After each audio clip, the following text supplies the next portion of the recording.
CNBC TV 18's Women and Money series, Financial Quotient, powered by For Her, an investor education and awareness initiative of Aditya Birla Sun Life Mutual Fund. Hello and welcome to CNBC TV 18's Women and Money series presents Financial Quotient, powered by For Her, an investor education initiative by Aditya Birla Sun Life Mutual Fund. I am Sumaira Abdi. We've lived through a lot of turbulent times, and it's been times of uncertainty, especially with the pandemic. As well, the new year is upon us. So it's a great time to actually take stock of our financial health and prepare for it also in case this turbulence continues further. So joining in to talk about how asset allocation should be done, how retirement planning should be done, who and why it is required, how, the kind of products you should need to invest for your retirement. To answer all of those questions, joining in is Vinita Idnani, partner at Capital League. Vinita, thanks very much for joining in to talk about this very important topic. But let's begin by first clarifying what exactly we mean when we say retirement planning. Thanks, Sumaira. Retirement's a very critical transition in our life.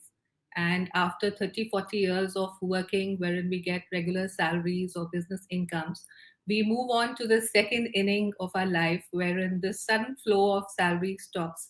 And we are dependent entirely on our savings to, create or generate that income that we need to sustain ourselves. Most of us are in private jobs nowadays, and private jobs do not have any pensions. So that responsibility to create that pension for ourselves lies within us. And that's the role of retirement planning. It helps us build a nest egg that will last us through our retirement period, and that will take care of all our retirement expenses or whatever financial requirements that we may have. So, typically, a retirement plan will take into account the expenses that we will have post-retirement. It factors in the price increase over the years, so it takes into account inflation. It takes into account the return on investments that we have over the years, and also the tenure for which we are planning this corpus.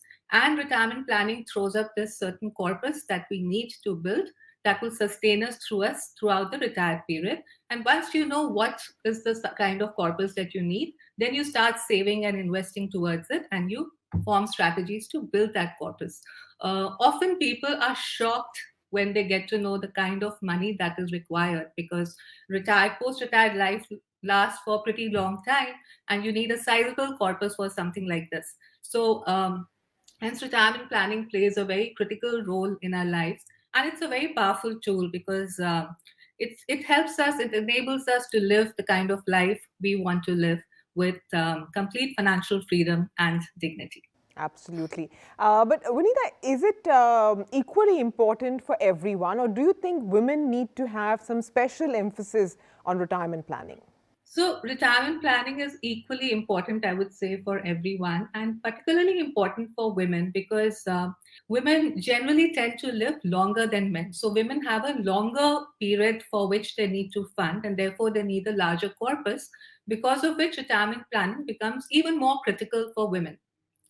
Women also have this other thing that, working women during their professional life often end up taking certain decisions, like taking a break between their, in their jobs to look after their family, or for any personal family reasons. Or sometimes, they move from a full-time job to a part-time role or a consultancy role. All of these decisions impact her earnings and impacts her ability to save and invest and to build that corpus. So on one hand, you are living longer, you need a larger corpus, and on the other hand, your earnings get impaired for various reasons. So that's why retirement planning becomes all the more important to women, and the earlier they start the process, the better it is for them. Vinita, are certain financial products more suitable for retirement planning? I mean, say if a woman wanted to plan for her retirement, which is the ideal way to do it? All products come with their own characteristics. Every product would have a certain return on investment. It would have a certain level of risk associated to it. There would be its own tax implications, kind of liquidity that it offers. So every product has its own characteristics.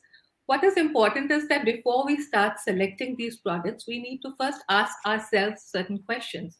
what is it that I am investing for? What am I looking from these products? What is my objective for this investment? Am I looking for a regular income, or am I, going to put this money aside for a long term and I'm not going to touch it for a long period of time?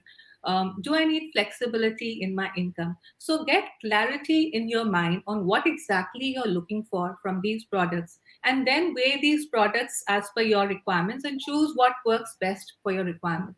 So I'll give you an example.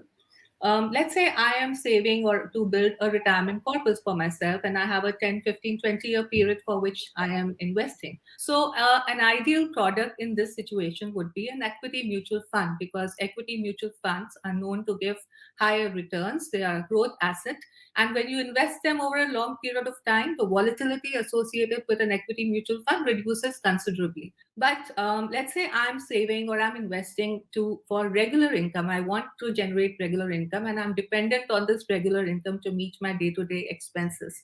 Then, for such a situation, my objective from this product is safety, security of assured returns. So, products that offer assured returns would work better for me in such a situation. So, whether it is a fixed deposit, or whether it's a tax-free bond or an RBI bond, these kind of products work well in such a situation. Also, when we are looking at these products, we also need to look at the tax implications for it. If I am someone in a very low tax slab, then an FT is a wonderful product for me, because even though it is taxable, because I'm in a low tax slab, that tax part would not hurt me much. But if I'm in a higher tax slab, then maybe a tax-free bond might work better for me. So we have to look at all those options. A lot of times people don't have in real life situation a fixed time frame. So people may say that I can invest for 4 5 years, but I want flexibility that if I need to take out some money out of it, I should be able to take that money out. So in a scenario like that, a open-ended mutual fund would work well.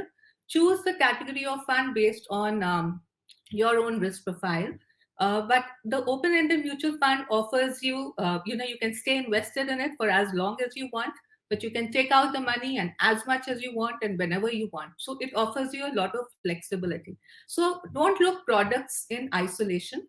The product has to suit your requirements. Ultimately, investments are supposed to bring us peace of mind and not make us lose our sleep. So anything that adds to your peace of mind would be a great product for you.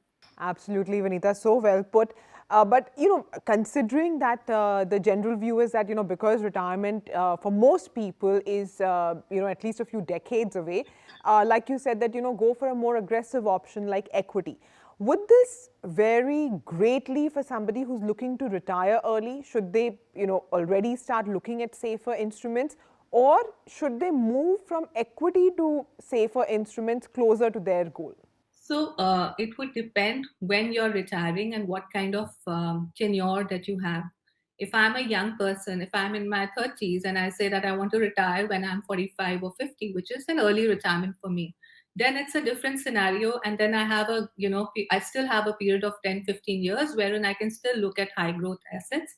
And in fact, it's imperative in that situation that I look at high growth assets, because the period for which I'm investing and building my corpus has now been reduced, and the period for which my retirement corpus has to last me has been extended.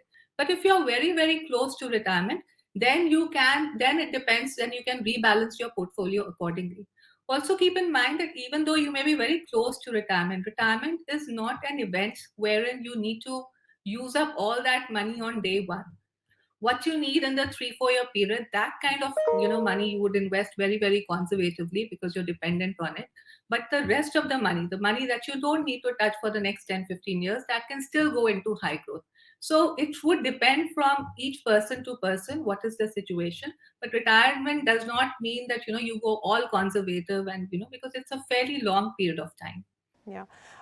Vinita, as well, there are any number of studies which indicate that, most people tend to use a majority of their retirement kitty in the first few years. Like you said that, don't feel compelled to use it all immediately. Is there any safe rate of withdrawal post-retirement? I mean, depending on how much money you have collected closer to retirement, how do you decide, how much you can safely keep withdrawing so that your kitty doesn't deplete entirely? So that is where a financial plan and a retirement plan comes in. when we make a retirement plan, we are providing for a certain amount of expenses. Then that is the time when we are thinking, what is the expense what is the monthly amount that I need, or what is the amount I need on an annual basis. And based on that, I am providing for my expenses. So once I have provided that, there is no formula as to what percentage you can take out in the early years. In fact, it's better that you restrict your withdrawals, you take out lesser in the early years, because keep in mind that as you grow older, your expenses increase further, your healthcare costs go up drastically. Also, when you're retiring, you may have elderly parents, so you're looking after them, their healthcare and nursing costs are there. So after retirement, costs go up significantly as you go on over the later years of your life. So stick to the expenses that you have projected for. Be realistic in terms of planning those expenses when you're making that retirement plan, and stick to those expenses as much as you can. Vinita, one question on, the different types of requirements. One, is retirement planning very different for single women versus married women? As well, is it very different for women who are working compared to those who are homemakers? Financial planning plays a very critical role in the well-being of the entire family, and we need to pay adequate attention to it as women. But unfortunately, a lot of women, for a variety of reasons, it could be social conditioning, it could be mindset, it could be a lack of interest, do not pay the kind of attention that this area deserves. So I think regardless of whether you're married, unmarried, working, non-working, recognize the importance of financial planning, of money, and how it is enabling life choices for our family, and get involved in the financial planning and investment decisions of your family. So for married women who are not, let's say, actively involved in the investment decisions of the family, at least be aware of what is there. Have your investments, your assets, your liabilities, your insurance plans, have it all simply documented, so that should anything happen to the decision maker in the family, the rest of the family is not impacted. As a single woman, while single women are very actively involved in this part, because they realize that for most of them there is no fallback option and they have to be self-reliant through all phases of their life. So they mostly take an active role in this, but a few extra things that they can do is that, one, always always keep an emergency fund with you, which can take care of few months of expenses for you. This money should be accessible easily at any point of time should anything happen to you. Two, because we just talked about the fact that for our retirement we need a sizable corpus, and as we grow older our expenses also grow up. We need to build a certain amount of nest egg. And for a single woman, this nest egg can be used for any other purpose during the life as needed. So start early, start building this nest egg. See, when you start early, what happens is that, one, your investment tenure becomes very long. When your investment tenure is long, it gives you options to invest in high growth, high return investments. You can do that. Also, a longer horizon gets you the benefit of compounding. So if you're investing in high return investments that are also getting compounded over the years, that will really go a long way in creating your wealth for you. And of course, as a single woman, you need to have your hygiene conditions in place. So have enough adequate healthcare insurance. If you have dependents on you, you need to have a life insurance. A simple term plan will work in that situation. So take care of these few things. Absolutely, Vinita. Very, very well put. And while all sorts of goals are important, but retirement is very, very important. And I want to end with this sobering thought that a lot of experts, even a lot of the insurance companies who have spoken to, they say that outliving one's savings is a very, very real fear now. So the best way to avoid it is to start your retirement planning as early as possible. Vinita, thank you very, very much for putting, so many great points on the table. And I hope everybody who's watching has really benefited from this. So thank you very much for tuning in. Take care.